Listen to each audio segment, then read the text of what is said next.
All right, so we've got this awesome file on Cebuano, and wow, there's some really interesting stuff in here. It's way more than just like, a few words you pick up from movies, right? Absolutely. Looks like we're going to dive into some serious history, the spread of the language. There's even some head scratchers in here, like some real linguistic mysteries. Yeah, definitely. You up for figuring out what makes Cebuano so unique? I'm in. This is going to be fun. All right, so just skimming through this, I'm kind of blown away by how widespread Cebuano actually is. Like, we're not just talking about Cebu Island itself, right? No, not at all. Like, how far does this thing go? It's huge. You're talking a good chunk of the Philippines. Yeah. Think provinces in Mindanao, Leyte, even parts of Luzon. It's pretty amazing. And a lot of these places, Cebuano is what everyone uses day to day. Like, it's the lingua franca. Lingua franca. Yeah, it means like it's the common language that everyone uses to understand each other, even if they speak other languages at home. So it's like the glue, right? Holds all these different communities together. Exactly. Gives them a shared identity. For sure. And get this, back in the day, Cebuano actually had even more speakers than Tagalog. Whoa, seriously. Wait, so even more than Tagalog, which is the foundation of Filipino, the national language? Yep, that's right. That's wild. I mean, what happened there? Like, what led to Cebuano being so dominant? And then, I don't know, things changing. It's a really interesting story, actually. It's all tied up with, like, colonialism, how people moved around, political decisions, all that. Yeah. But you also flagged something really interesting about the name Cebuano itself. Oh, yeah.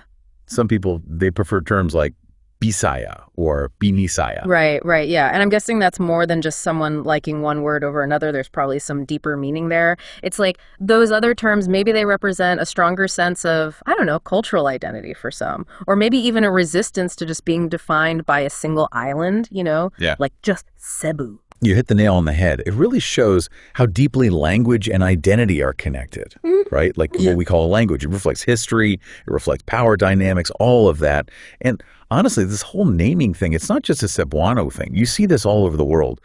Languages and the names we give them are always wrapped up in these complex cultural dynamics. Yeah, totally. It's like even just the name of the language is its own mini history lesson, full of debate and different perspectives. And yeah, it's fascinating. And speaking of history, our notes mention some ancient roots, connections to Austronesian languages. Are we talking way, way back in time here? Yeah, oh yeah.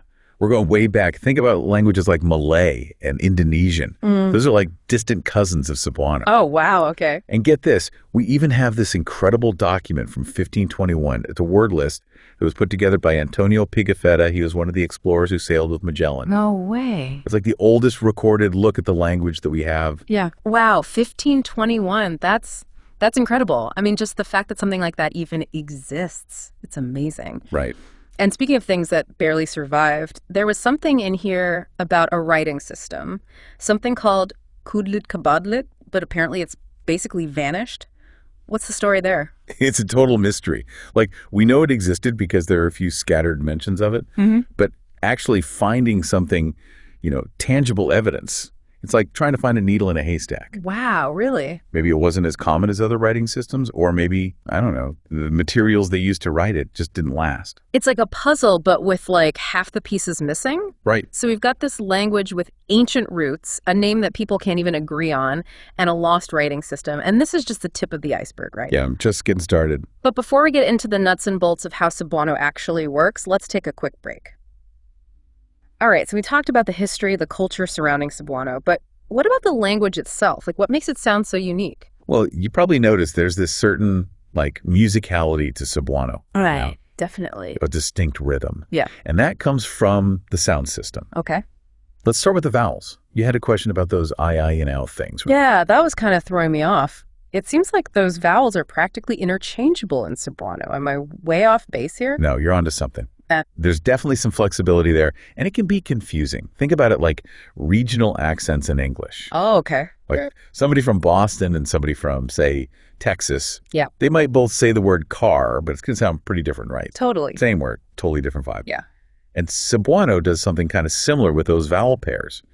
The meaning stays the same, but how you pronounce it, it can change a little depending on where you're from, who you're talking to, even like the situation.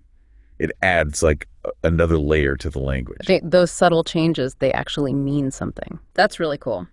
And speaking of subtle changes, there was something in here about stress in Cebuano words, like where you put the emphasis when you say a word can totally change what it means. 100%. Yeah. And English does that too. We just don't always realize it.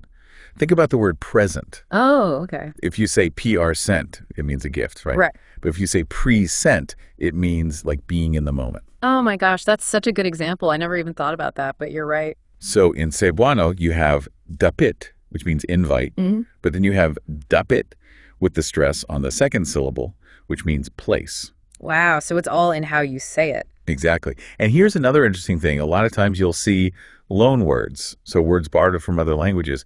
They keep their original spelling in Cebuano. Oh, right, like, what was it? Deep for jeepney. Yes. Perfect example. It's spelled exactly the same way as the English word it came from. That's so interesting. It's like a little visual reminder of where the word came from. Exactly. And it makes it easier for people to adopt those words, Right. Even as they become part of Cebuano, they still have that connection to their history. Yeah, that makes sense. And speaking of connections, the notes here talk about Cebuano's vocabulary being like a history book itself. We're talking influences from Malay, Sanskrit, Arabic, Spanish. I mean, that's incredible. It really is. Every single one of those borrowed words, it tells a story about how the Philippines has interacted with the rest of the world. We talked about salamat earlier, right? Yeah, for thank you. Right. You hear that word everywhere in the Philippines, but most people, they have no idea it comes from Arabic. That's wild. It makes you wonder about the people who brought that word to the Philippines. Like, what were the trade routes? Were there big cultural exchanges happening back then? Exactly. And it's not just individual words. Even something as basic as counting. It shows this blend of cultures. Cebuano actually uses two number systems, one that's native and then one that comes from Spanish. Oh, wow. So even the way they count reflects this mix of different influences.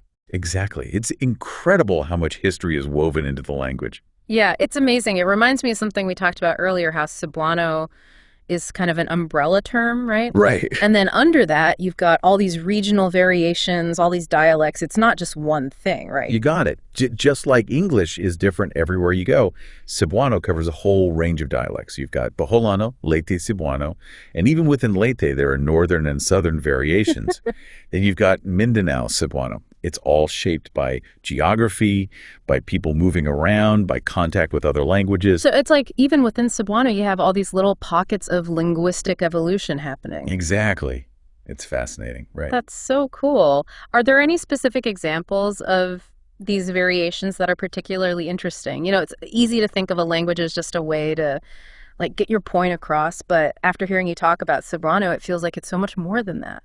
I think you're right. Cebuano, it's not just a bunch of rules you learn from a textbook, Yeah.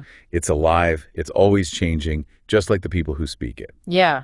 And just like we were talking about those regional dialects within Cebuano, there's also the influence of other languages, right? Like they're woven right into it. Totally. We talked about Bisalog, that mix of Cebuano and Tagalog you find in Luzon. It's like languages colliding and making something totally new. It really shows how flexible and adaptable languages can be. Yeah. Think about it, like all those regional variations, those blends, they tell a story about migration, about trade, about different cultures coming together.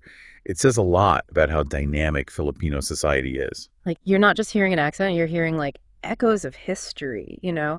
It's amazing to think about the stories that are hidden in these different ways of speaking. That's what's so cool about language, right? It's not just words.